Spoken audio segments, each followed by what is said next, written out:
Nagbabala ang pag-asa sa posibleng malalakas na pag-ulan dulot ng southwest monsoon o habagat sa ilang bahagi ng bansa.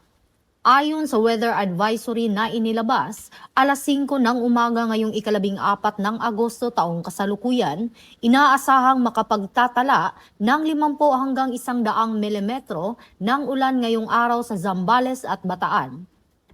Sa linggo, posibleng makaranas naman ng kaparehong dami ng ulan ang La Union, Benguet, Pangasinan, Zambales, Bataan at Occidental Mindoro. Maaaring mas mataas ang ulan sa mga kabundukan at matataas na lugar. Pinapayuhan ang mga Local Disaster Risk Reduction and Management Office na magsagawa ng kinakailangang hakbang upang maprotektahan ang buhay at ari-arian ng publiko.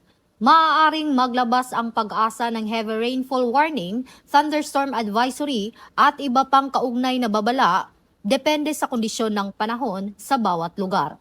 Pinapayuhan ang publiko na manatiling alerto at regular na subaybayan ang mga abiso ng pag-asa at lokal na pamahalaan kaugnay ng habagat. Iwasang bumiyahe kung hindi kinakailangan, lalo na sa mga lugar na binabaha, landslide prone, at malapit sa ilog o daluyan ng tubig. Maghanda rin ng mahahalagang gamit at agad lumikas kung kinakailangan. Bagong PNP para sa bagong Pilipinas. Serbisyong mabilis, tapat at nararamdaman.